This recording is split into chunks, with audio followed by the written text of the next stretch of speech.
All right, so welcome back to another episode of the Deals for Dentists podcast. Today we are joined to talk about credit card processing fees and consortium P cards. We're joined by Cheryl Mckenna of Merchant Advocates from Erie, Colorado. Yeah. All right, and mention Deals for Dentists, and you can keep 100% of the savings they find in the first 2 months. So schedule your free consultation with Cheryl Mckenna.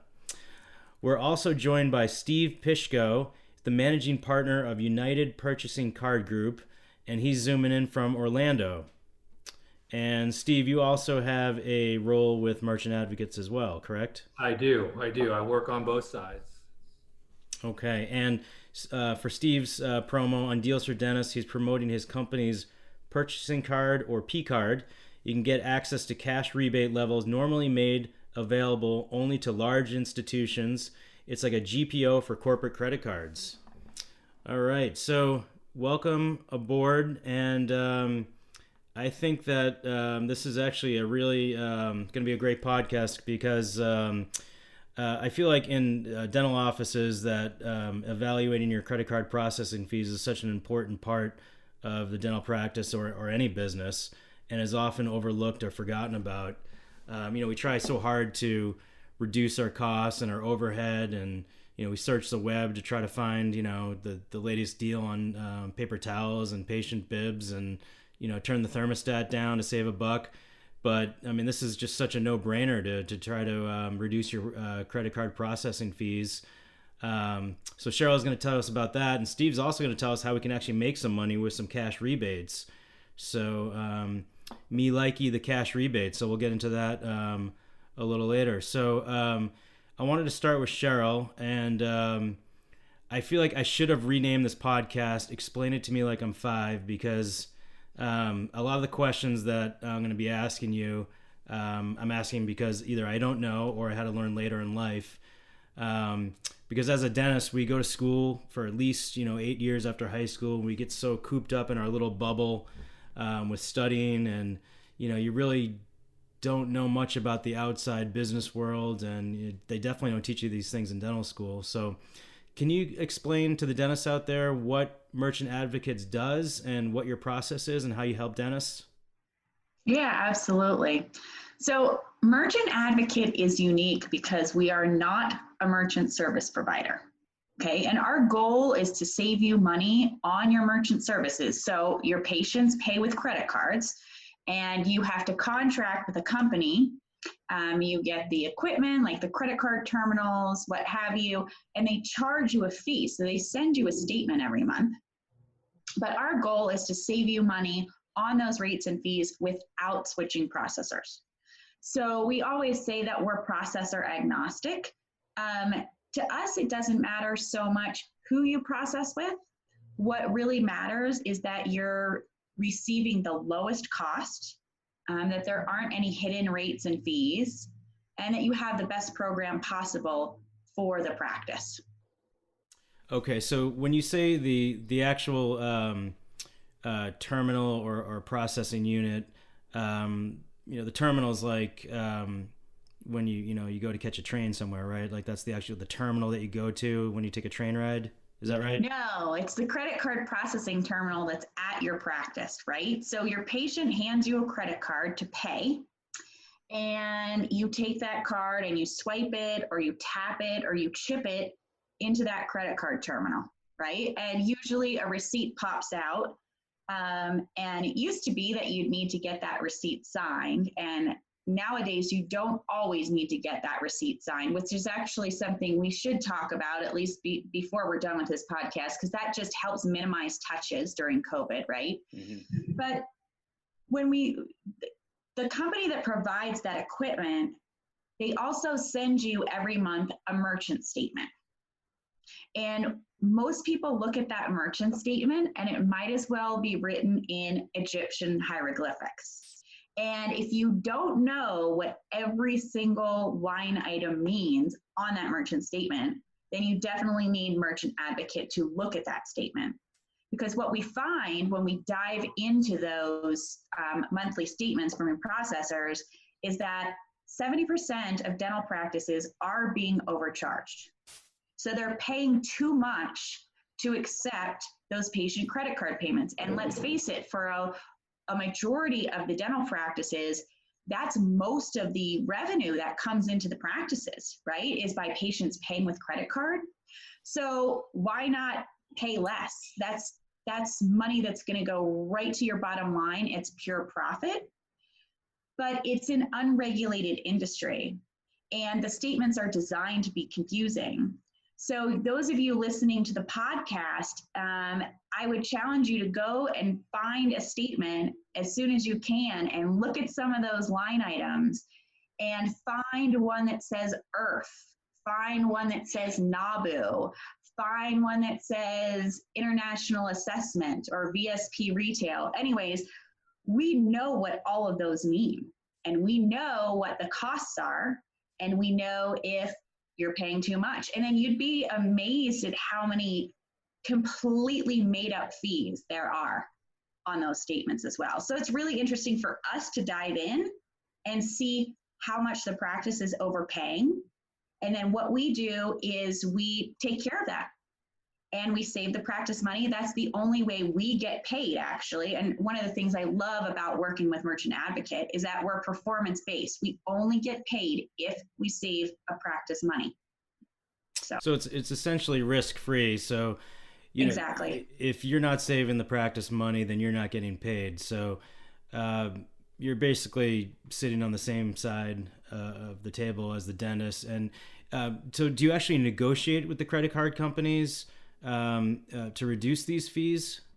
Yes, absolutely. So when we look at the statements, we're looking for math errors, like just overcharges, hidden rates and fees. So those are some of the things that we go to the merchant service providers to negotiate. But then the statement will also tell us some other things, like, is there a procedural error at the practice? Those folks who are processing patient credit card payments and they're integrated into their practice management software, right? So Dentrix or EagleSoft or Dolphin or DNS, whatever. There could be a communication error. We have found, especially with orthodontic practices, and we're in the middle of this big campaign to gather this data, but the practice management software and the merchant software, they're having a communication issue, right?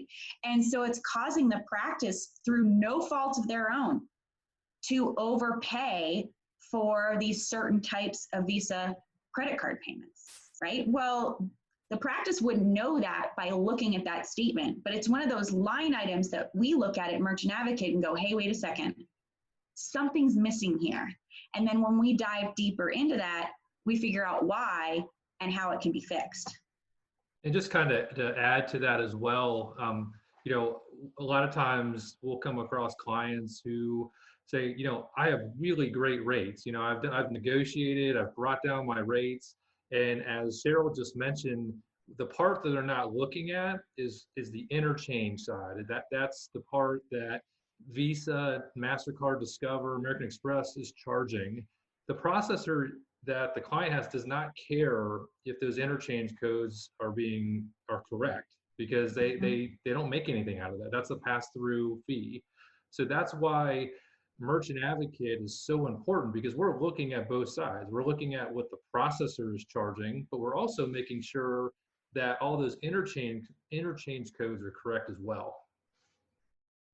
Yeah, so it just shows, like, what you just said. It's like you're speaking Korean to me. And so you need a professional company to come in and do this, because let's face it, insurance company and banking institutions, they're not looking out for the best interest of the small business. And now, did you say that this industry is unregulated, and has that changed at all during COVID? No, it hasn't changed during COVID. So, I mean, there are a few regulations in place, but when a business owner signs a merchant agreement, part of the terms and conditions are that their rates can be raised at any time, and the acknowledgement that that's okay that their processor raise the rates is that they continue processing with that particular service provider. So there's not anywhere that even states that they are required to send you notification that your rates are increasing. Now, some of the processors do. They'll put a message down at the very end of your statement, which most people don't read, but they'll put a message down and they'll say, due to like changing interchange, you might notice some differences in your rates and fees starting with the October statement. Period. That's it. That's it. And okay, great. So then it would be up to the business owner to look at every single one of those line items, right? In a lot of cases, do the math backwards and make sure that it's the same in September as it was in October, or what's different. That's not a dentist's lane, right? That their lane is oral health and taking care of their patients. So that's what we do. We look at those statements and we decipher everything and make sure we hold the processor's feet to the fire. And you were right when you said that we're on the same side of the table as the business owner, as the dentist. Yes, definitely. And I think just to add to that is when they do make those changes or when they put those notices at the bottom of the statements, that is a great chance for the processor itself to then increase their rate. So maybe the Visa, MasterCard, they're raising rates, but then all of a sudden, hey, this is the processor can say, well, we can raise our rates at the same time. And then when there's questions later on, the processor can say, oh yeah, well, your rates went up because Visa raised their rates. We have nothing to do with that. It's smoke and mirrors all over the place on these statements. So have you actually noticed that trend? Have they actually been raising rates during COVID and post-COVID? Oh, yes. Absolutely. And actually, August was a particularly bad month for those increases. So one of the things that we do at Merchant Advocate, not only do we negotiate the rates and fees and we optimize the interchange, as Steve was mentioning, but we also audit our client statements every single month. And then once we find an increase, we have a team that deals with that. So they reach out to the processor, because maybe the rate did go up 0.1%. But the processor says, let's make that 0.5. So it'd be nice to have some extra profit, right, on the books. So we reach out to those processors. Well, I've gotten so many notifications that my clients' rates were increased in August. And it's the two of the biggest processors that are involved in the dental merchant services industry. So it's definitely affecting dentists. And it's affecting the entire industry. I've gotten the same notices from all of my Merchant Advocate clients, and here's the nice thing about what Merchant Advocate does. When we get those audits done, our team is automatically going back in and just renegotiating or just making adjustments back to when we first made the adjustments. So that, and there's no additional cost or anything to that. That's part of our job, is to make sure that we're driving the cost down to as little as possible. So what's Steve and Cheryl, what's your process? How do you actually negotiate with the credit card companies and the processing fees? How do you actually do that? Well, obviously the business owner, the client has to give us permissions. They have to authorize us to reach out to their processor, right?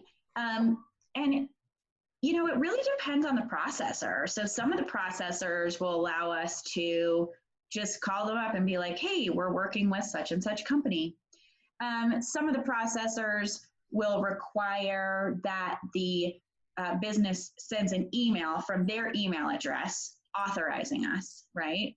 But basically, it's designed to take as little of the business owner's time as possible, right? So we only get the business involved for a short amount of time just to authorize us. And then it's really what that particular service needs when it comes to an adjustment, right? So maybe it's just rates and fees, or maybe I've been on phone with processors and with software providers saying, look, you guys, there's a programming error here, right? So it depends on what we find in those statements when we really take that deep dive as to how we need to tackle that individual business. So I always say that each business, their merchant services is like a puzzle, and everyone's got a unique puzzle. So yeah, we ultimately always have to get in touch with the processor, but how that looks is dependent upon what we find on the merchant statement.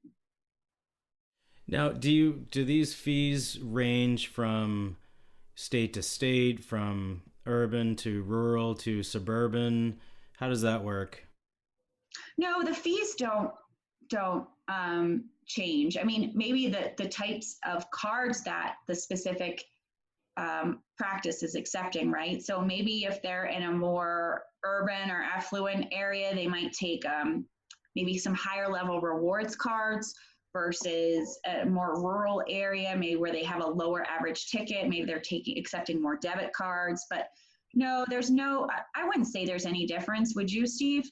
No, the only difference you maybe will see is if when the account is set up, if the account is not set up properly with the proper SIC codes, but that really doesn't have anything to do with, where you're located. So I would agree with Cheryl on that. And what's your success rate typically when you go in? Are you finding when you go in and you analyze each practice that you're able to find some leftover profits there, negotiate fees pretty successfully? Yeah, so I would say that in my industry, which is primarily dental, and then I'll let Steve answer that for the industry that he focuses on, but I would say approximately 70% of the dental practices that we review are being overcharged. And of those, we have an 85% success rate in negotiating lower rates and fees. The 15% is generally that the processor, for whatever reason, just digs their heels in. And I had a couple of those this summer. And gosh, the negotiations took so long. And finally, the processor said, no, we're not going to change anything. So the doctor said, well, both these doctors said, well, then we're going to change processors. So we do have preferred providers that we have vetted, that we work with, that will give great rates and fees, not lock our clients into a contract, those types of things. So in these two particular examples, both dentists chose to change providers because once they realized that they were overpaying and then their processor refused to do anything about it, all they had to do was lower the cost to something that was fair, and they would have been able to keep that business, but they didn't, so that business went away. Mm-hmm. Yeah, and just I'll jump on Cheryl's coattails on that. I would say those percentages are about the same in my area, which I focus specifically in healthcare. Orthopedics, ophthalmology. Those are my two highest areas. But one of the things I wanted to mention was even when we look at someone's statements and there is no savings, there's a couple really nice things that happen after that. Number one, we've just provided third-party confirmation that your program is great. You don't need to do anything to it. But here's the thing, let's do a checkup. I mean, you do that with your patients, don't you, Eric? I mean, hey, your teeth look great, but hey, come back in 6 months because you don't ever know when something's going to change or going to pop up. Same thing with this.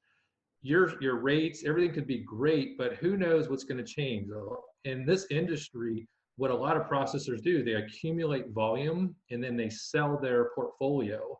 And so when they sell that portfolio, then that new processor may have a whole new way of doing things. So it's very, very important to then even keep in touch and share your statements every, 6 to 9 months, just to do a quick checkup. There's no effort on the client's part. They're just sending statements. We're providing some feedback. So this isn't a one and done thing. You have to keep doing your, like you said, your checkups and keep evaluating. It's just so shocking that these companies, businesses are struggling and, they're raising their fees. What a surprise that the credit card companies and banking institutions are actually in it to just make money. Yeah, it's unbelievable. So now what's the trend with are you finding that most offices are going to like a touchless system where they don't actually have the terminals in the office? Are they doing like in our office we're holding credit cards on file to try to create like a touchless front desk so the patient handles all their finances either before or after the visit, so they're not actually handing the credit card to the front desk. Are you finding many offices are doing this? Yeah, we are. And it's interesting because we have added to, so our clients every month get a monthly analysis report, right? And it just tells them, hey, here's the savings that Merchant Advocate has found for you. And it also allows us to put some, communication down there. So one of the things that's coming up is there's going to be a very large increase on certain types of Visa hand-entered credit cards. So keeping the card on file absolutely has its place. There are definitely times when you should do that. I really advocate for it if a patient is in your practice and they have a credit card with them. There are ways that you can keep the team safe and you can keep the patient safe, but you can still have what's called a card present sale, okay, which is that the card is shipped, it's tapped, there's Apple Pay, there's Google Pay, the magnetic strip is swiped. So it is difficult for some practices, like how they're routing patients through, but the technology is available nowadays that every processor that I'm aware of, except for one that's integrated into a few different types of dental practice management softwares, has the capability for touchless credit card payments, right? So when you look at your credit cards in your wallet, you'll see the NFC, it looks like a sound wave, right? Mm-hmm. So that's definitely something that I talk to clients about on a one-on-one basis, because again, it's like a puzzle. So each practice is routing patients in differently. Each practice has a different piece of equipment. Each practice has different practice management software. And then if you do need to stay completely contactless, we just need to make sure that you're handling those hand-entered credit cards correctly. So the moral of the story is that Eric, you should definitely have your office manager reach out to me. You got it. I will. Is the days of the signature on the receipt, is that going to be a way of the past? Where you mentioned that you actually don't need a signature anymore, and as long as you are Apple Pay, Google Pay, Tap to Pay, or chip. So the card brands, which is Visa, MasterCard, American Express, Discover, have deemed that if you process a sale in one of those ways, you no longer need a signature on a receipt. And so that can minimize touch, right? And then if you have the correct equipment where the team's the only people that are handling the merchant credit card terminal, and the patient's the only one that's handling their credit card. Because think about it, they could chip their card, they could tap it, they could do Apple Pay, they could do Google Pay. They don't have to touch the credit card terminal. They just need to use their credit card, and then the team can do the rest of the functions, like entering in the dollar amount, whatever, So if it's still the old-fashioned swipe, then you still need the signature? Correct. Okay. So the magnetic strip requires signature. Okay. Or hand entered, obviously, but you wouldn't normally have a person there then, but yeah. Yeah, I was just at the post office the other day, and I looked at the touchpad, and I didn't want to touch it. It was gross. The numbers were all worn down. I don't know how many people have been there and touched that. So I'd so much rather the tap, or even over the chip. I'd rather just tap it and not have to touch anything. I think COVID's made us all germaphobes. So, what about QR readers? Is that going to be a way of the future where you can just kind of hold your phone over and you don't actually even have to even. I think so, yeah. And Yeah. I think because of the technology's there and it's been there for a while, but the COVID environment is just driving for faster adoption for sure. Okay. And I also wanted to ask you about as far as safety and the security. The swipe versus the tap or the QR. What's the safest way for your office to either accept credit cards or for patients to use a credit card? Is there a difference in safety? Well, pretty much any piece of equipment that is capable of accepting a chip card or tap to pay, it has what's called point to point end encryption, which means that the full credit card number is never transmitted across the business's network or internet connection, right? Or telephone line, but those are really going away. Telephone line terminals. So basically it's tokenized. So think of it like the credit card number is scrambled, and the only way to unscramble it is when it gets to the other side at the merchant provider who has the key to unscramble that token. So yeah, they're safe. Okay. And I always feel like I have to ask two follow-up questions. One, how are things, post-COVID? And two, how do things compare with a DSO? Do you notice like a large DSO can negotiate better rates than the solo practitioner, owner-operator practice? Well, I mean, obviously there's a volume component to the types of rates that we are able to achieve on clients' behalf, but it's not as much of a factor as many would think that it is. And what we find with a lot of the DSOs and the larger practices, say, multi-locations, maybe between like 3 and up, is that they might have great rates to begin with, but we're seeing a lot of errors. We're seeing a lot of interchange optimization opportunities. So yeah, it's always good for us to take a deep dive into those statements and see what we can find. And of course, there's no cost and no obligation for that. And you also said that. Maybe just to add to that as well, those DSOs that are negotiating or help negotiating those rates, who knows, after 6 months to a year, the processor behind the scene is raising rates on them. They don't even know that. So Right. The DSOs are, they're not experts as well. They're just using obviously their buying power to try to leverage. But honestly, that we didn't really get into it, but the Merchant Advocate was started on that backbone. The owner of Merchant Advocate, Eric Cohen, used to own a processing company, and he became so fed up with the unethical practices behind the scenes that's why he started this company. Mm-hmm.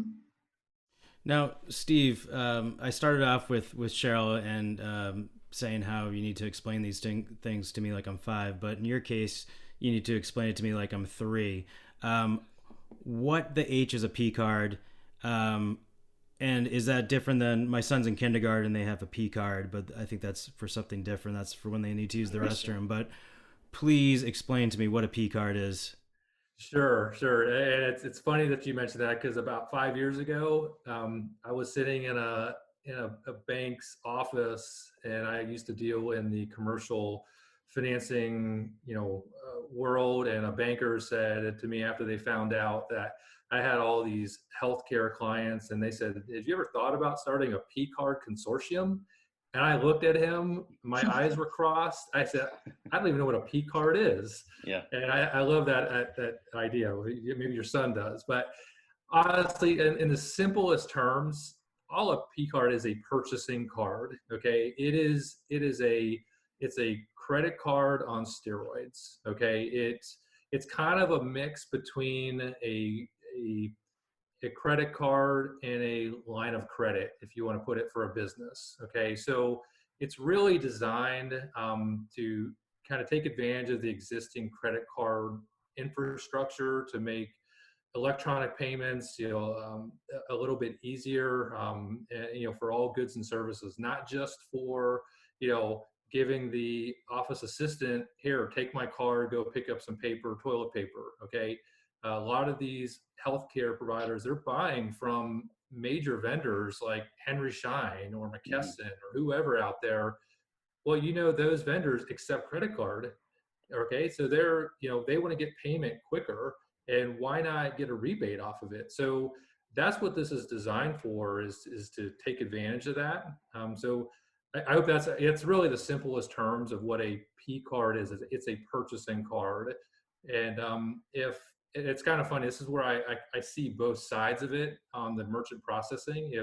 If you were to look at your statement, or when we look at your statement, if there's insurance companies out there remitting payment via credit card, they're making a rebate off of the practice. Okay, and those are actually more expensive cards because they're getting a nice rebate off of it. So does that help? Yeah. So Steve, can you actually set limits and controls with these P cards? For example, we have a few different staff members that pay the accounts payable. Absolutely. There's a management system behind it that what you want to call the super user, who would be maybe your office manager or yourself, would have control over, how many cards, actual physical cards you want issued, what the limits are on them, merchant categories. If you had, this really has more to do with like sales teams and stuff. If you had them, I don't think you would be dealing with that, but you don't want them, spending at, buying alcohol or going to the local, whatever, rec center or something, spending, so you can actually control merchant categories and put restrictions on the card. So you have, honestly, I think you have more control on a purchasing card than you actually have on, if you just gave your card to the office assistant and said, hey, go buy a few things. And then the other nice thing is you can actually create single use cards. So if you wanted to set up a program where every month you're paying a specific amount to a vendor, you can actually set up that when that payment, or you're sending a virtual card to the vendor, it can only be run for that specific amount or less. So if they put 1 penny more, then the card would get declined, it wouldn't go through. So there's a huge amount of controls on the purchasing card programs. It's really set up obviously for the commercial user in that way. So could this actually prevent some embezzlement and some extracurricular activities going on with these credit cards? Because like me, I just like, here you go, hand my assistant the card, and off they go. Once again, the management system behind the scenes is, you have total control, and it's more secure than that type of use. You could actually assign a specific card, and you can order as many cards as you want. You could have one, or you could have 50. There's no cost to the program. That's the nice thing too. So your office assistant or whoever can actually have their own card, and then you can actually set limits on it. So number one, you could say, hey, look, on my office assistant, I know, that person shouldn't be spending more than $500 a time when they're going out. And so you can actually put a limit that way. Once again, there's the merchant categories and a lot of other restrictions. So, embezzlement is going to be very, very difficult for somebody on a program like this, because you're viewing those transactions very easily on a management system behind the scenes.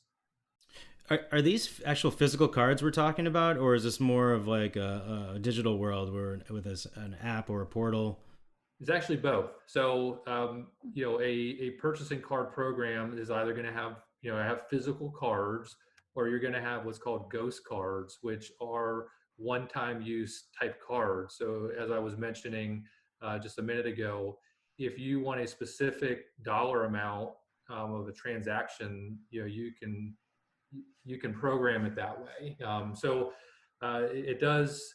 So part of the AP side, so once you get things, and this is what our team does behind the scenes, once you have, say, 20 vendors that accept payment and everything is set up in the system, the invoices are hitting the system, you're looking at the management side and you're approving the invoices digitally, saying, yes, okay, let's go ahead and pay it. That actually gets sent to the issuer of the card. So whoever, what I have multiple programs that I work through, and they're actually sending payment over to the vendor, who then will get a one-time use card. And it's the same way the insurance companies are typically remitting payment. So I don't know if some of your members out there see insurance remittances, but they usually will get them in a one-time use card. So in that aspect, it is a virtual world. And so it's very similar, as Cheryl was mentioning, when that card is going through the system, it's all tokenized, it's very secure. So there's no one's going to catch that card and use it for something else. So it's the virtual world, honestly, is more secure than the physical credit card. It also sounds like with the virtual world, you're able to track these purchases and kind of reconcile everything to make sure all the numbers add up, compared to if you're using some checks, some credit cards. So it sounds like it's very trackable, kind of streamlines everything. Is that right? Absolutely. That's the beauty of the management. It's actually a great cash management system. You can use it for the credit card purchases. You can use it for ACH and any if there's any cash transactions. It all can actually go into the same system. Now, so you can actually get cash rebates. So I can get like a credit card. One of the reasons I developed Deals for Dentists, because I really liked the layout and the behind the credit card comparison sites, because I was searching for a cash rebate card, because me likey the cashy. So, and I don't travel anymore because of I have little kids and because of COVID. So I'm not interested in travel rewards cards. So I prefer a cash rebate, and cash is king. So are these how does it work with the cash rebates? Do you get like a credit with the vendor, or do you actually get a check in the mail? How does that work? Sure. So as I mentioned, I have a couple of different programs. So one of the things that United Purchasing Card Group has done is if you look at my company more as a buying group for commercial cards. So I've done the heavy lifting on going out to multiple institutions out there to see who's providing the best deals. And then I said, look, I have a large group that I would like to bring. And so what we want to do is want to do an economy of scales here. And so, as you mentioned in the very beginning, what I'm bringing to the table with these rebates is a higher rebate that your dentists are probably going to get as a one-off, going actually to the same institutions that I actually work with. So to answer your questions on the cash rebates, either you can take cash, or some of the programs will actually do a credit to the account. So you can use that credit to just pay your balance off. But it's either way, it's the same.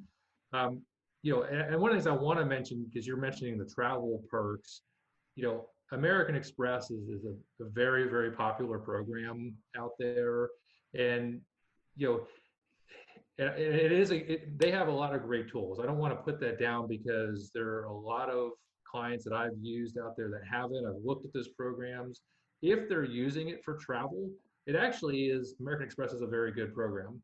But what I found are so many users of Amex are just taking points and then converting those points into, say, like a debit or a gift card, or to buy Christmas gifts or holiday gifts at the end of the year. Those are the worst ways to use your points, because you're actually getting probably 70, 80 cents on the dollar there. Where my program, what I've done is it's a cash rebate of 1.5% up to 2% in some cases. I don't want to get into the weeds here with all the terms, but we can probably get up to 2% on some cases. So the Amex, and here's the other thing with Amex, as you know, a lot of vendors may not take Amex. I mean, I'm sure you've walked into stores where, a store said, you hand out your Amex and they're like, oh, sorry, we don't take that. Mhm. So I actually have some clients that have dual programs. They still use their Amex because they like to get those travel rewards, and I don't blame them. They're actually great rewards. But then they use my program to also to use the card for the vendors that don't take Amex. And so, that's it's just as Cheryl mentioned on the merchant advocate side, there's no one size fits all. Everybody kind of has a different way to use this program. There's with a purchasing card, there's payment terms. It could be from a week where you have to pay the card off, or over a month. So it just kind of depends on what program fits for the client. I was going to ask you how the rate for the rebates works, and like I was asking Cheryl, does it depend on if I'm a solo practitioner versus a DSO? Would a DSO get a better rate, or is that really kind of the purpose behind this? Is that it's a power in numbers, and you're getting a better rate with a P card than you would if I was just to get a regular cash rewards card? Well, I mean, as a solo practitioner, you could go to your local bank. They probably offer some kind of purchasing card program. It's Mm-hmm. a common program. It's not done anything that's new that I've done.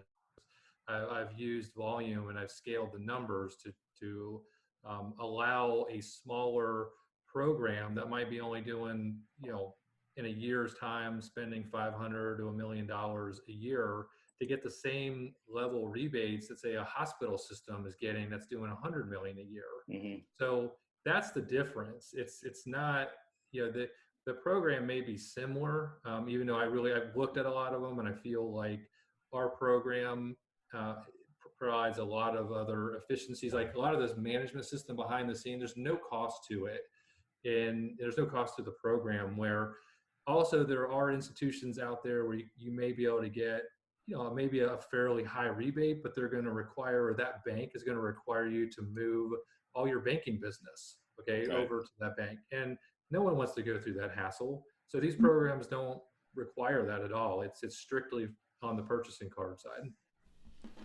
Now, for both of you, when is a good time for a dental office to reach out to you? Is it when they're first opening their practice? If someone's starting from scratch, before they open their practice, for a new business owner, or someone's who's my practice has been around since 1974, so it's been around for a long time. I haven't been there that long, but I was gonna say, I don't. Are you sure? But And didn't you say you have young children? that's right. Yeah. Okay. So The Doogie Hazard of dentists. that's right. That's right. So when would it be a good time for a dentist to reach out to you, or is there never a bad time? There's never a bad time, for sure. On the purchasing card side, now this is where it's a little bit different than the merchant processing side. There is an underwriting component to this, because if you think about it, there the institution is providing this credit card, purchasing card is providing a line of, in a way, a line of credit. So so normally if it was an office that had no history, it may be a little hard to get a purchasing card that has, let's say, a 30-day float, which all that means is you have 30 days to pay it off. Okay, so there's no carrying interest rate on these programs. You have to pay it off within that time frame. So what we do for programs like that also want to get a cash rebate, we could set up, it's basically like a same day payoff. So there's a connection to a bank account that you use the card, you're getting cash rebates, but that institution is drawing the the payment almost immediately. So that would be a good setup for a new business. Now, if you have history, you're not going to have any problem. One of the things we do is we get your AP list, your accounts payable, a yearly list, figure out what is your monthly volume on your payments, or what we think we could get on the card, and then we give you that limit based on that. Okay. I think both of your situations are such a no-brainer, especially nowadays during the times of COVID. Like in my office, our wages are the same, our overhead is up, our production is down because of capacity, and why overpay for merchant for credit card processing fees, and why get underpaid for rebates? So I think this is such a no-brainer. Especially now, we have to be so careful of our overhead and our expenses, and we need to be as efficient and productive as possible, now more than ever. So I want to thank both of you so much for joining me. Again, this is Cheryl Mckenna from Merchant Advocates. If you go to Deals for Dentists, you mentioned Deals for Dentists, you keep 100% of the savings that they have defined in the first 2 months. You schedule your free consultation with Cheryl and Steve Pishko, managing partner of United Purchasing Card Group. Go to Deals for Dentists and click on his call to action button. You can find out how to get access to cash rebate levels normally made available only for large institutions. It's like a GPO for corporate credit cards. Again, thanks so much. Either of you have any last nuggets for the dentists out there? Any last words of wisdom? I think the last thing that I'd like to mention is where the no-brainer comes in is, even if you don't move forward with us, why not look at it? You may have a great credit card rebate program in place, or you may have great processing, in place, but how do you really know? So that would be my last nugget. Yeah, and I would just second exactly what Steve said. I mean, and what you said too, Eric. I mean, capacity's down, overhead is up, wages are the same. So it's great to have these tools to find some more profit, to add more profitability back in the practice. It's never a better time than now, right? That's it. Agreed so much. And let's be in touch and maybe get back together in the next 6 months or a year and find out what's going on and what the trends are in both of your worlds. Thanks so much. Absolutely. Right, thank you very much, Eric, for this opportunity. I really appreciate it. Absolutely. All right, we'll be in touch. Take care. All right. Take care, everyone.